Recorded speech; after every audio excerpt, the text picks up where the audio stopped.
আপনাদের জন্য এবার দারুণ সুখবর। এবার এক ক্লিকে পঞ্চায়েতের সব শংসাপত্র অনলাইন থেকে পেয়ে যাবেন। লাল ফিতের ফাঁস আর নয়, রাজ্য জুড়ে শুরু কাল থেকেই। পঞ্চায়েত দপ্তর পোর্টালে ঢুকে সিটিজেন্স কর্নারে গিয়ে সংশ্লিষ্ট লিঙ্কে ক্লিক করে শংসাপত্রের জন্য আবেদন করা যাবে। চলুন আমরা আজকে দেখে নেব পঞ্চায়েতের শংসাপত্র কিভাবে অনলাইনে আবেদন করা হবে। ভিডিওটি ভালো লাগলে লাইক করুন এবং চ্যানেলটিকে সাবস্ক্রাইব করে বেল নোটিফিকেশন আইকন দাবিয়ে দিন ভবিষ্যতে এরকম ইনফরমেশন ভিডিও পাওয়ার জন্য। প্রথমে আমরা গুগলে টাইপ করব prd.wb.gov.in। সেখানে গিয়ে আমরা এরকম একটা ড্যাশবোর্ড ওপেন পাবো।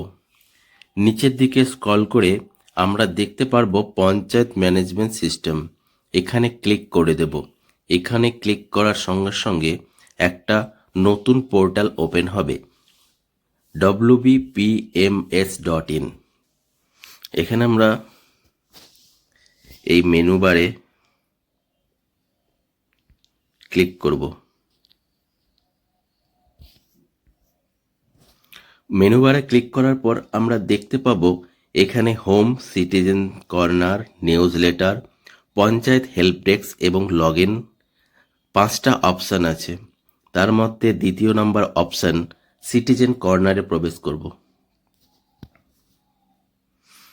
এখানে লেখা আছে application to gram panchayat for certificate. এখানে আমরা কি কি ধরনের সার্টিফিকেট পাবো সেগুলো লেখা আছে।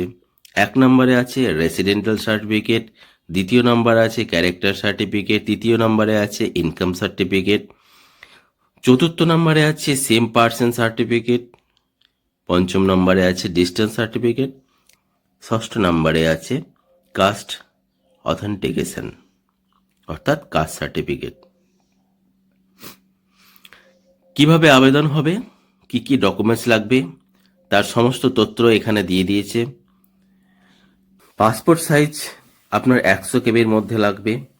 এছাড়াও যে অন্যান্য documents, address proof, identity proof, সেগুলো 2 পিটেরগুলো আপনাকে পিডিএফে স্ক্যান করে নিতে হবে 2 MBর মধ্যে।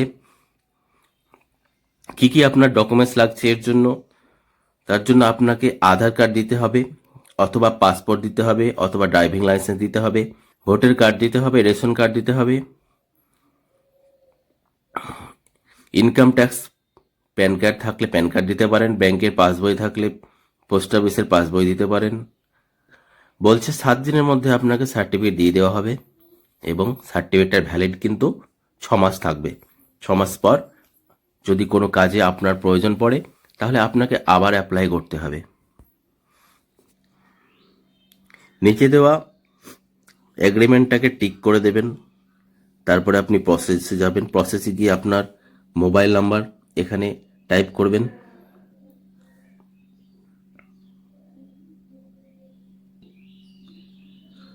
আপনার ফোনে একটা ওটিপি যাবে, ওটিপিটা আপনি এখানে বসিয়ে দেবেন। তারপর ভ্যালিড প্রসেসে গিয়ে আপনি এরকম ড্যাশবোর্ড ওপেন দেখতে পাবেন। এখানে আপনার প্রথমে আপনার জেলা সিলেক্ট করে নিতে হবে, তারপর আপনার এরিয়ার ব্লক সিলেক্ট করে নিতে হবে, তারপর আপনার পঞ্চায়েত সিলেক্ট করতে হবে। পঞ্চায়েত মেম্বারের আপনি নাম দেখতে পাবেন এবং সংসদ নাম্বার দেখতে পাবেন। তারপর নিচে আপনার জেন্ডার সিলেক্ট করতে হবে। জেন্ডার সিলেক্ট করার পর অ্যাপ্লিক্যান্ট নেম আপনি দিয়ে দেবেন। অ্যাপ্লিক্যান্ট নেম দিয়ে দেওয়ার পর গার্জেন নেম দিয়ে দেবেন। গার্জেন নেম দেওয়ার পর রিলেশন উইথ গার্জেন, গার্জেনের সাথে আপনার কি সম্পর্ক সেটা দিয়ে দেবেন। সেটা মাও হতে পারে, বাবা হতে পারে, ছেলে হতে পারে, কন্যাও হতে পারে, স্বামীও হতে পারে, স্ত্রীও হতে পারে। এরপর আপনার অ্যাড্রেস পুরোপুরি ফিল আপ করতে হবে। তারপর আপনাকে পোস্ট অফিস সিলেক্ট করতে হবে। পোস্ট অফিস সিলেক্ট করার পর থানা সিলেক্ট করতে হবে। তারপর আপনাকে ভিলেজ সিলেক্ট করতে হবে। ভিলেজ সিলেক্ট করার পর পিন নাম্বার দেওয়ার পর আপনাকে ডেট অফ বার্থ দিতে হবে। ডেট অফ বার্থ দেওয়ার পর আপনাকে এখানে চয়েস করতে হবে আপনি কি ধরনের সার্টিফিকেট নিতে চান। প্রথমে আছে ক্যারেক্টার সার্টিফিকেট, তারপরে আছে ইনকাম সার্টিফিকেট, তারপরে রেসিডেন্টাল সার্টিফিকেট, তারপরে distance certificate, caste certificate, same person certificate. এই 6 রকম সার্টিফিকেটের জন্য আপনি এখান থেকে আবেদন করতে পারেন। তারপরে আপনার এখানে হোয়াটসঅ্যাপ নাম্বার চাইলে দিতেও পারেন, নাও দিতে পারেন। ইমেল আইডি চাইলে দিতেও পারেন, নাও দিতে পারেন। এখানে তারপরে আপনাকে ডকুমেন্ট সিলেক্ট করতে হবে। ডকুমেন্টসের মধ্যে আপনি এখানে দেখতে পাবেন, আপনার লিস্টে দেওয়া আছে Aadhaar card, passport, driving licence, voter card, ration card, CGHS, ECHS card, certificate government recognise educational institute for student, PAN card, post office passbook. সব সার্টিফিকেটের মধ্যে আপনার যেটা সেটা আপনি সিলেক্ট করে নেবেন। তারপরে সেই সার্টিফিকেটের বা সেই ডকুমেন্টসের নাম্বারটা এখানে আপনি দিয়ে দেবেন ডকুমেন্টসের নাম্বারের ঘরে। তারপরে সেই ডকুমেন্টসটা আপনি পিডিএফে স্ক্যান করে এখানে আপলোড করে দেবেন। দ্বিতীয় নম্বরে আপনি যে কোনো একটা সিলেক্ট করবেন। সেরকমভাবেই এখানেও আপনি Aadhaar card, voter card, driving licence এগুলো দিতে পারবেন। তারপর নিচের দিকে স্ক্রল করে যাবেন। নিচের দিকে স্ক্রল করার পর আপনি দেখতে পারবেন এখানে আপলোড ফটো। আপনি এখানে ফটো আপলোড করে দেবেন। ফটোটা 100 কেবির মধ্যে জেপিজি ফরম্যাটে হতে হবে। তারপরে সাবমিট করে দেবেন। সাবমিট করা হয়ে গেলে আপনার মোবাইলে SMS দিয়ে জানিয়ে দেবে। তারপর আপনি 3 থেকে 7 দিন পর আপনি চেক করবেন পোর্টালে, আপনার সার্টিফিকেট ডাউনলোড হয়ে যাবে। আমার ভিডিওটি ভালো লাগলে লাইক করুন, চ্যানেলটিকে সাবস্ক্রাইব করুন। ধন্যবাদ।